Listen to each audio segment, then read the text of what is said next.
Hello बच्चों, स्वागत है आपका अपने चैनल डिफेंस ट्यूटर में। आज की इस वीडियो में हम पढ़ने वाले हैं मैथ्स के कुछ एक्सपेक्टेड क्वेश्चंस को। यह आपके एक्सपेक्टेड क्वेश्चंस आपके कोस्ट गार्ड, नाविक, जीडी, डीबी और यांत्रिक सभी बच्चों के लिए है।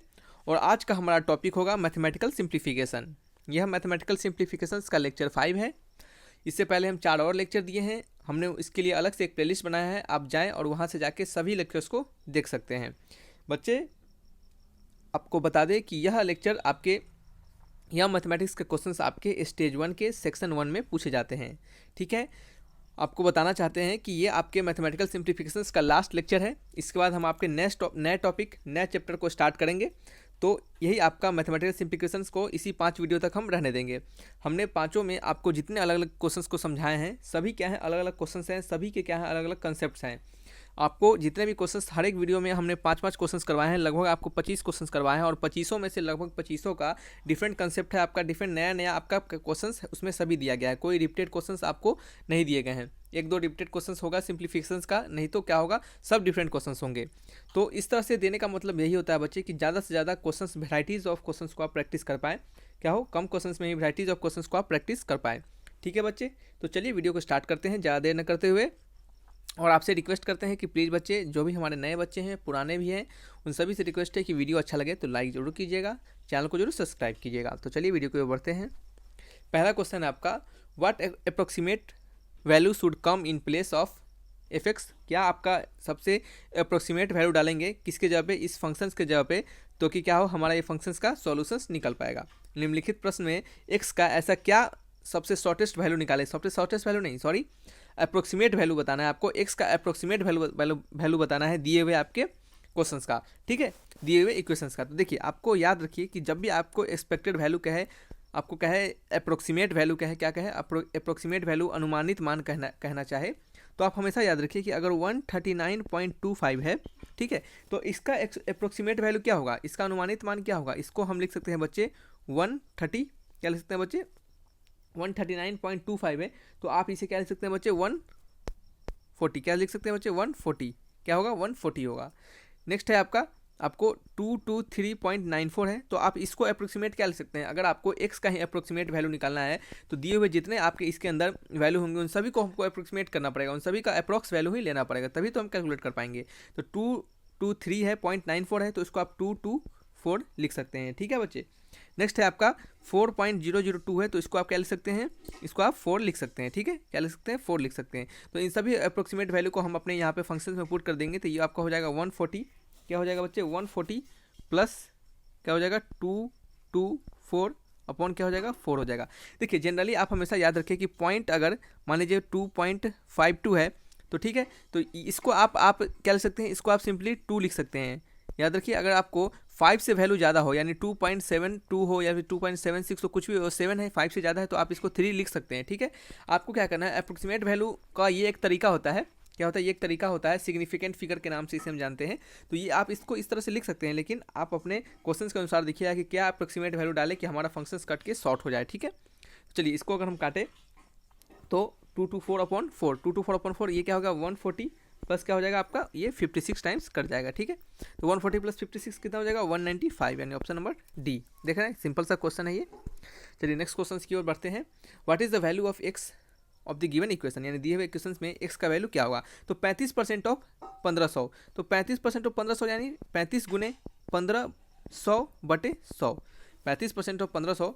देखिए, कुछ नहीं कन्फ्यूजन है, जैसे कहे आपको 35% ऑफ 1500, तो 35 लिख दीजिए, उसके नीचे 100 लिख दीजिए, और जितना कहा जा रहा है उस वैल्यू को लिख दीजिए। 35% ऑफ 1500 निकल गया, प्लस एक्स हो गया, इक्वल टू 45% ऑफ 4200, तो 45 लिख दीजिए, नीचे 100 लिख दीजिए, ऊपर क्या लिख दीजिए, 4200, यानी 4200 माइनस 320। ठीक है, मार्कर चेंज कर लेंगे, 2 से 2 कट जाएगा, और ये क्या हो जाएगा, 35 गुने 15 आपका हो जाएगा 525, 35 गुने 15 525 हो जाएगा, और फिर क्या हो जाएगा, प्लस एक्स, और ये आपका 2 से 2 कट जाएगा, और 42 गुने 45 कितना हो जाएगा, 42 गुने 45 1890 हो जाएगा। ठीक है, और ये क्या होगा, माइनस 320, तो एक्स का वैल्यू क्या हो जाएगा, 1890 माइनस 320 माइनस 525। ठीक है, अब बस कुछ नहीं करना है, गुना भाग करना है। क्या करना है, गुना भाग कर देना है, गुना भाग नहीं, सिर्फ सब्ट्रैक्ट कर देना है, गलती हो गया। तो चलिए ये सब्ट्रैक्ट कर देते हैं। कितना आ जाएगा 1045। ठीक है, ये लल्लू वाला क्वेश्चन है। क्या है? लल्लू वाला क्वेश्चन है, बहुत सिंपल क्वेश्चन है, इतना आसान क्वेश्चन सभी से बन जाते हैं। ठीक है, चलिए नेक्स्ट क्वेश्चन की ओर बढ़ते हैं। हमने कुछ कुछ अच्छे कंसेप्ट आपको सिखाए हैं, उन सभी को देखिए, कुछ ट्रिक्स भी बताए हैं क्वेश्चन को बनाने के। वहाँ से आपको क्या होगा, डिफरेंट टाइप्स का अगर क्वेश्चन पूछा जाए तो आप उसको आसानी से सॉल्व कर पाइएगा।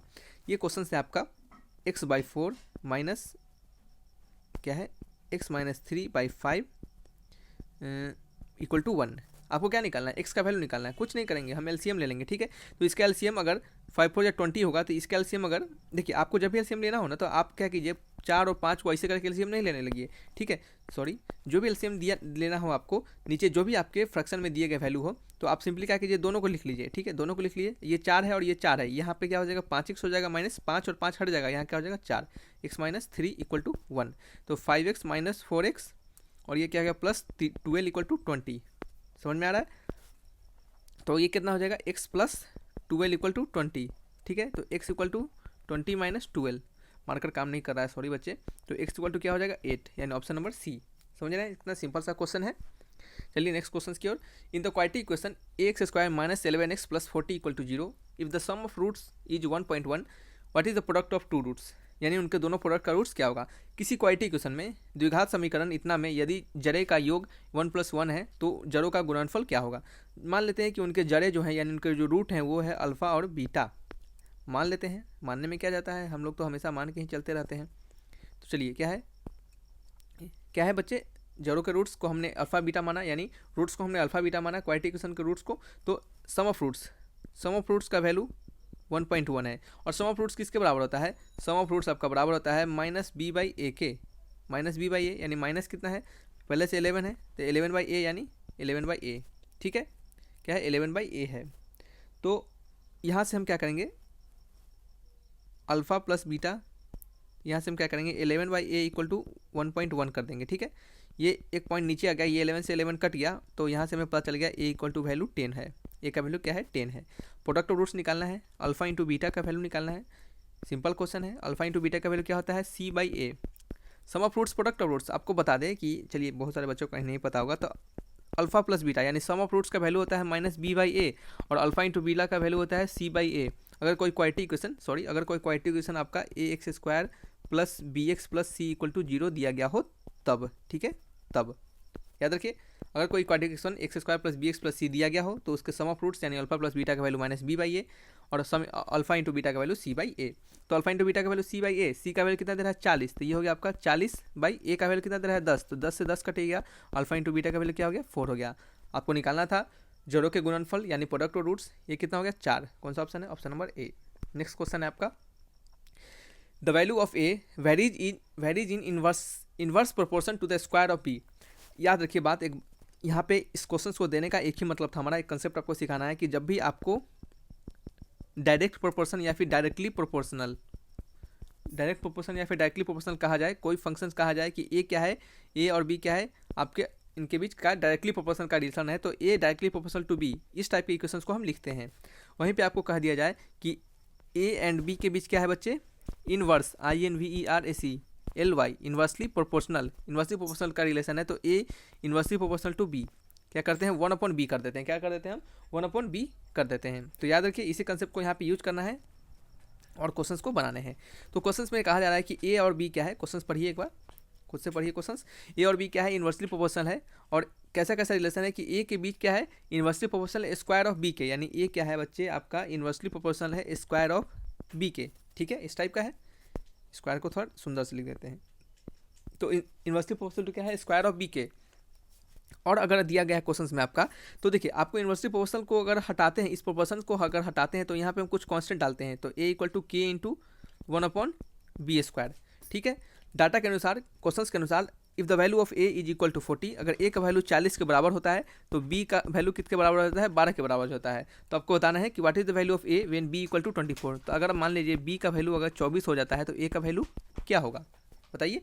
अगर a का वैल्यू 40 है, b का वैल्यू 12 है, तो ये आपको पता है क्यों दिया जाता है। ये आपको दिया जाता है आपके जो क्वेश्चंस है उसमें कांस्टेंट का वैल्यू को निकालने के लिए, यानी इसको निकालने के लिए। ये हमें नहीं पता है ना, तो इसके टर्म में हम आंसर को नहीं लाएंगे। ठीक है, इसके टर्म में आंसर को हम नहीं लाएंगे। तो क्या करेंगे, इसको हटाने के लिए हम क्या करते हैं, इस दोनों वैल्यू को हम डालते हैं। तो चलिए क्या करेंगे, एक जगह पर डाल देंगे 40, इक्वल टू के इंटू बी के जगह क्या डालेंगे 1/12 इंटू 12 यानी 12 का स्क्वायर। तो के का वैल्यू क्या हो गया 40 इंटू 12 गुने 12। 40 के का वैल्यू निकल गया 40 गुने 12 गुने 12। तो आपको क्या निकालना है ए का वैल्यू निकालना है जब बी का वैल्यू 24 होगा। ए का वैल्यू निकालना है जब बी का वैल्यू 24 होगा। तो हम के का वैल्यू निकालिए। के का वैल्यू क्या हो गया के का वैल्यू हो गया हमारा ए क्या है आपका ए इक्वल टू के इंटू 1/b²। तो ए का वैल्यू आपको क्या निकालना है ए का वैल्यू हम ए रहने देते हैं और बी का वैल्यू क्या कर देते हैं बताइए। के जगह पे पहले 40 गुने 12 डाल देते हैं और के बी के जगह पे 24 डाल देते हैं। क्यों? क्योंकि कहा जा रहा है कि अब जब बी का वैल्यू 24 हो जाए तो आपको ए का वैल्यू क्या होगा। तो क्या करेंगे, आप सॉल्व कर लेंगे। तो 12 दूना 24, 12 दूना 24, 2 2 जा 4, ये क्या हो जाएगा 10 टाइम्स कर जाएगा, यानी ए इक्वल टू 10। क्या हो गया ए इक्वल टू 10, यानी ऑप्शन नंबर ए। ठीक है, तो एक सिंपल सा क्वेश्चन है, सिंपल लॉजिक है जो हमने आपको बता दिया। कंसेप्ट इसके पीछे बताना था उसे भी हमने आपको बता दिया। तो चलिए बच्चे वीडियो को रखते हैं। अपना स्कोर आप हमें जरूर बताइएगा कि 5 में से आपको कितने स्कोर आए।